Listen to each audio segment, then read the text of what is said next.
미국 기독교계의 목사들의 목사라고 불렸던 유진 피럴슨 목사님이라는 분이 계십니다. 이미 떠나셨지만 그분이 쓴 책 중에 한국어로 번역된 책 다윗 현실의 뿌리박은 영성, 다윗에 관한 책을 쓰셨는데 거기서 이 피럴슨 목사님이 뭐라 했냐면 다윗이 제일 값을 많이 치른 죄가 무엇이냐? 밧세바를 간음한 죄인가? 밧세바의 남편인 우리아를 죽인 죄인가? 그게 아니라 다윗의 아들 압살론을 진심으로 용서하지 않은 죄라. 이렇게 유진 피러스는 말했습니다. 압살론이 누굽니까?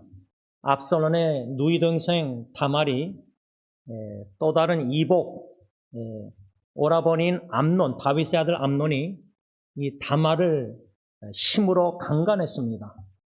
2년 동안 오라버니 압살론 집에 있다가 압살론이 마음에 그 암논을 죽이고자 해서 결국 죽입니다.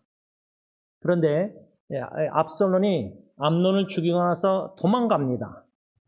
그러다가 나중에 요압 장군을 통해서 다윗의 마음이 아들 압살론을 그리워하는 것을 알고 왕궁으로 데려오게 합니다. 그런데 다윗은 같은 왕궁에서 그 아들 압살론을 약 2년 동안 얼굴을 보지 않았습니다. 이것을 유진 피럴슨 목사님은 다윗이 제일 값을 많이 치른 죄, 아들 압살론을 거리를 두고 그를 진정 마음으로 용서하지 않았다 그 말입니다. 그 결과는 압살론이 쿠데타를 일으켜서 결국 다윗이 광야로 사막으로 도망갑니다. 왕궁에서는 압살론을 용서 못했는데 안 했는데 광야에서 하나님이 토기장의 하나님이 강팍한 진흙덩어리 다윗을 고난 고통의 품위에 녹이셔서 부드럽게 하셔서 광야에서 압살론을 용서합니다. 그런데 압살론이 죽임을 당합니다. 저는 이 말씀을 다시금 묵상할 때 다윗은 밧세바와 동침하고 그 임신했을 때 그 죄를 덮으려고 그 남편 우리아를 아주 간교하게 계략세워서 편지를 우리아 손에 지어줘서 요압 장군에게 줘서 죽임당하게 합니다. 의도적으로 전쟁에서. 이것을 성경에서는 아주 악을 행했다. 다윗이 여호와 보시기에 악을 행했다. 그런데 어느 정도 임신한 아기가 밧세바가 한 9개월, 10개월 걸릴 거 아닙니까? 나단 선자가 다윗에게 와서 비유로 말하면서 다윗이 그러면 그 사람은 정령 죽어된다 그럴 때 다윗이 나단 선자가 당신이 바로 그 사람이다. 죽어야 마땅한 사람. 그 기간이 저는 적어도 한 9개월 있었다고 생각합니다. 다시 말하면 다윗이 밧세바 범죄하고 간음하고 우리아를 죽이고 한 9개월 정도는 하나님이 회개할 기간을 기다리셨다고 생각합니다. 그 후에 나단 선자를 보내서 책망했을 때 내가 여호와께 죄를 범하였노라 고백합니다. 그럴 때 다윗은 하나님께 용서를 받았습니다. 그런데 간음죄, 밧세바 유부녀,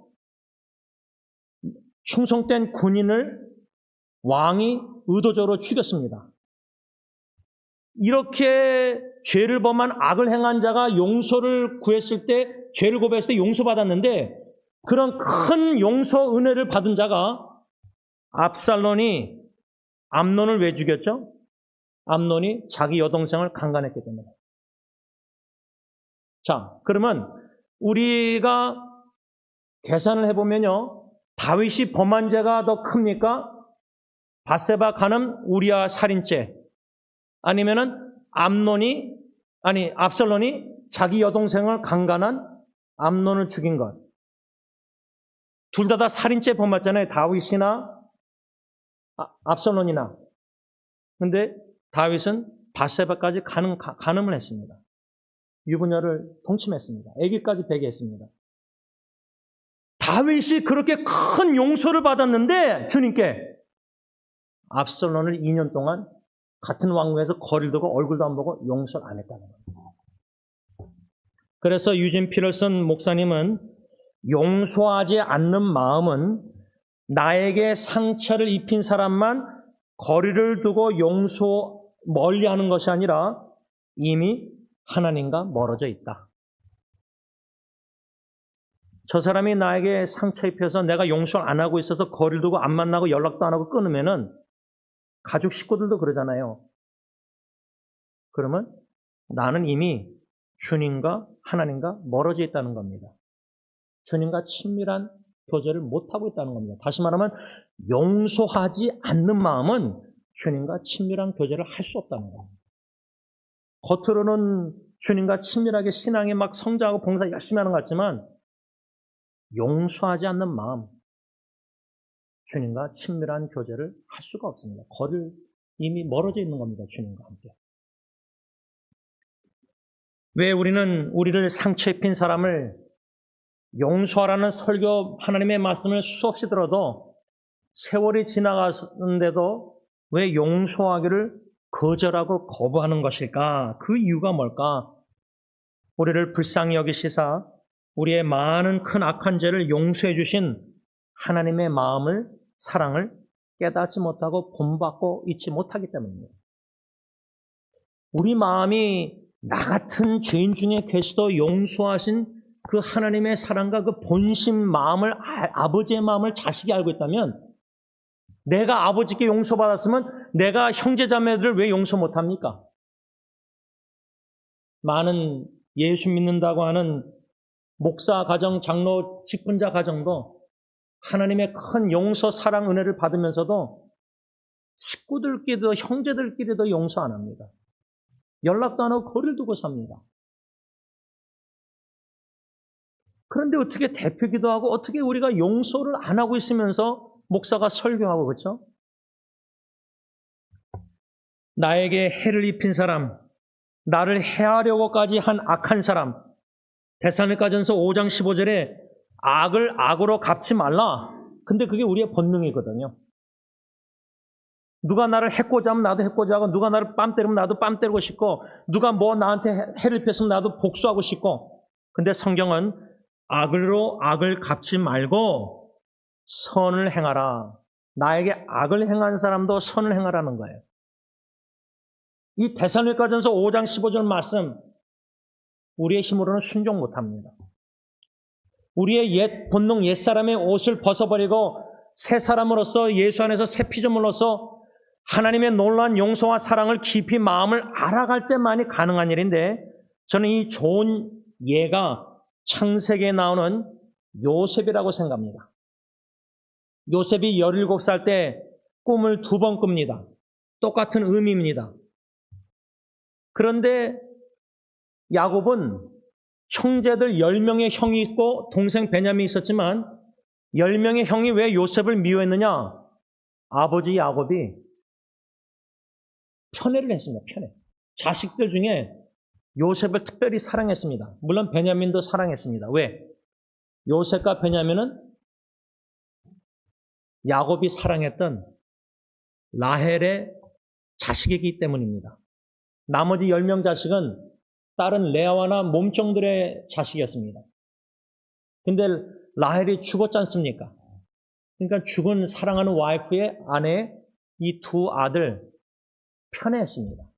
근데 여러분 이렇게 야곱이 편애했는데 야곱도요 자기 엄마 리브가가 야곱을 사랑하고 아버지 이삭은 에서를 사랑했습니다. 다 콩가루 집안입니다. 창세기부터 보면은 첫 가정 아담 하와, 가인 아벨, 가인이 아벨을 죽입니다. 죄가 들어와서 가정이 다 죄가 침투해서 붕괴돼서 콩가루 가정이 될 수밖에 없는 겁니다. 그런데 마지막 하다 예수님이 오셔서 가정을 회복시켜주고 계시는 것도 은혜입니다. 그러니까 야곱도 아빠 이삭은 형을 사랑하고 사냥해서 그 음식을 사랑했지 않습니까? 근데 엄마 리브가는 나를 야곱을 사랑했습니다. 그런 야곱이 라헬의 소생 요셉을 더 사랑해서 형들 10명이 요셉을 미워했습니다. 편안하게 말도 못했습니다. 그런데 그런 와중에 꿈을 2번 꿔서 다 절한다는 겁니다. 자기에게. 그러니까 더 화가 났습니다. 죽이려고 합니다. 그 꿈이 어떻게 되나? 꿈꾸는 자가 오는 데다 해서 구덩이 파서 죽이려고 합니다. 그런데 나중에 창세기 50장 가세요. 야곱이 죽습니다. 아버지가 죽으니까 10명의 형들이 애굽 총리가 된 요셉이 이젠 아버지가 죽었으니까 자기들을 복수할까 봐 두려워했습니다. 그때 요셉이 형들에게 당신들은 나를 해하려고 죽이려고 막 이렇게 다 해하려고 했지만 하나님이 그것을 선으로 바꾸셨다. 이 고백을 합니다. 이게 바로 시편 34편 8절 하나님의 선하심을 맛보았자다. 요셉은요 하나님의 선하심을 맛봤기 때문에 자기에게 악을 행한 형들에게 선을 베풉니다. 선을 베풉니다. 그래서 간곡한 말로 형들 두려워 떠는 형들을 위로할 뿐만 아니라 요셉이 110세 애굽에서 죽을 때까지 형들의 베냐민이나 형들의 식구들, 자녀들, 후손들을 다 돌보다가 죽습니다. 이게 진정한 용서입니다. 소극적 용서는 예수님이 나를 용서했으니까 나도 당신을 용서합니다. 그거는 소극적 용서입니다. 능동적 적극적 용서는 요셉처럼 형들에게 선을 행해서 위로하고 식구들을 다 먹여 살리고 보살피다가 죽습니다. 요셉은 뭐 사도 바울처럼 세계 선교를 위해서 막 그런 복음 전파 여행 떠나고 그런 게 없습니다. 객지에서 17살부터 애굽에서 딴 나라에서 아버지와 사랑하는 베냐민과 동생과 떨어져서 고생만 하다가 근데 제가 이 말씀을 묵상하면 묵상할수록 창세기 50장에 하나님의 선하심을 맛봐서 선으로 바꾸신 것을 경험해서 다 용서하고 적극적으로 다 사랑을 베풀고 하지만은 제가 보기에는 요셉도요 형들을 용서하는 것 시간이 걸렸다고 저는 생각합니다. 그 시간이 한 어느 정도일까 생각할 때 17살 때 보디발 상인들에게 팔려서 애굽의 보디발 장군의 노예가 되잖아요. 17살 때 이게 노예가 되는데 그가 성경에 보면 30살 때 꿈을 해석해서 애굽의 총리가 됩니다. 13년 걸렸습니다. 그리고 꿈속에 바로왕의 꿈속에 7년 동안 풍년과 7년 동안 흉년 도합 14년이라는 기간이 있습니다. 그래서 30살 때 총리가 돼서 7년이라는 풍년의 기간이 다 지났습니다. 그러면 37살. 그럼 17살에 형들에게 미움당해서 떨어져 있을 때 37세면 20년이 지났습니다. 20년. 거기에다가 흉년 7년 중에 2년째. 그러니까 요셉의 나이 39살에 형들이 2번 왔다 갔다 하고 나중에 2번째 때는 자기가 요셉이라고 고백하고 아버지를 모시고 오라 그러고 하나님이 당신들이 나를 팔았지만 하나님이 나를 앞서 보내서 그런 모든 역경과 고난과 억울함과 누명과 형들의 미움과 죽을 뻔당하고 감옥에 보디발의 아내에게 그렇게 억울한 누명 써서 감옥 갇히고 이런 모든 것의 목적이 뭐냐?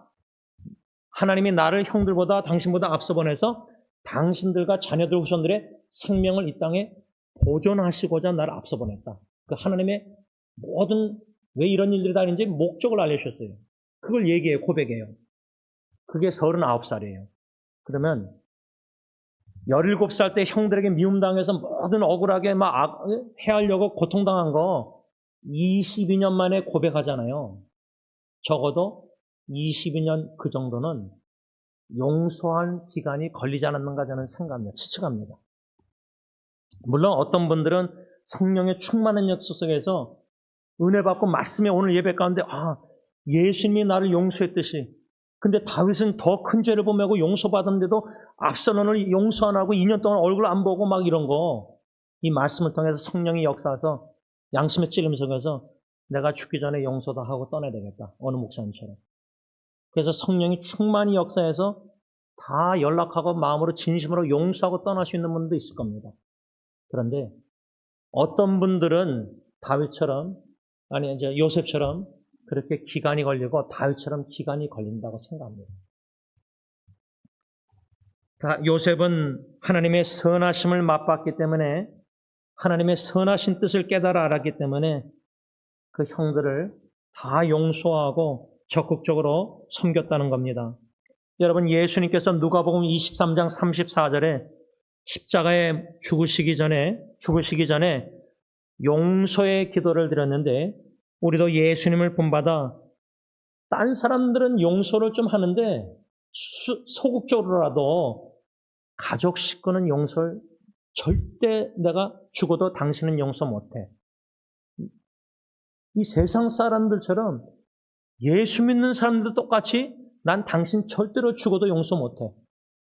원수처럼 여기고 부부를, 배우자를, 부모를, 형제를, 이 개인적인 퍼스널한 가족 식구를 용서 못하는 믿는 자들이 너무나 많아요. 목회자, 직분자도 수두룩해요. 제가 볼 때는. 하나님의 선하심을 맛보지 못했기 때문입니다.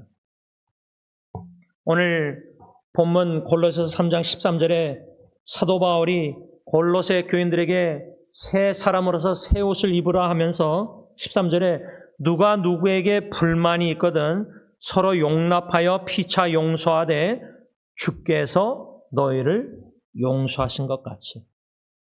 주님이 다윗을 간음죄, 살인죄, 악한 죄 다 용서해서 용서함을, 사랑을 깊이 은혜를 깨달았다면 다윗은 압살롬을 2년 동안 그렇게 왕궁에서 거리 두고 얼굴 안 보고 용서 안 하고 거부하고 그럴 수가 없었습니다. 그럴 수가 없었습니다.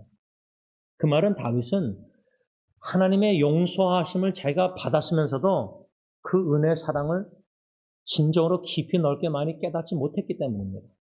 그러니까 내가 누구를 용서하기를 거부하는 내 자신의 강팍한 마음을 뒤돌아볼 때 말씀의 거울에 주님께서 나를 용서하신 것 같이 나도 상대방을 용서하라, 그 말씀인데, 내가 누군가를 용서하려고 하면요, 주님이 나 같은 사람을 용서했다. 나 같은 사람이 누군가? 바울은 나는 사도들 중에 작은 자, 더 신앙생활 하다 보니까 겸손해져서 나는 성도들 중에 지극히 작은 자보다 더 작은 자. 그러다 죽기 전에 디모데서는 뭐죠? 나는 죄인 중에 괴수 두목이다. 신앙생활을 하면 할수록 거룩하신 하나님께 가까이 나가면 나갈수록 거룩한 빛의 임재 말씀에 내 죄가 들춰서 먼지보다 많은 죄, 이걸 다 십자가의 보혈로 용서해줬다는 것을, 그 은혜 사랑을 깊이 넓게 많이 깨달으면 깨달을수록 나 같은 죄인의 두목도 용서받았다면 저렇게 작은 죄인 왜 용서 못합니까? 근데 왜 못하느냐? 내가 하나님께 범한 죄가 이렇게 큰데 그게 모르고 들보가 얼마나 큰지 못 보고 저 식구가, 저 사람이 나한테 한 죄가 이렇게 크게 보여요. 내가 하나님께 범한 죄가 이렇게 더 큰데 100만 개인데 저 사람이 나에게 범한 죄는 100개도 안 되는데 그 100개가 빼게 안 되는 거를 100만 개로 여기고 있으니까 죽어도 용서 못하고 그거예요. 근데 심지어 장례식에서도 제가 용서 못하는 걸 봤어요. 형제가 갈등 속에서 죽었는데 유가족이 식구, 친척을 용서 안 해요. 그러면 용서를 안 하고 죽으면요, 여러분 주님 앞에 설 때 칭찬 받을까요? 잘했다, 충성된 종은? 못 받습니다. 책망받습니다.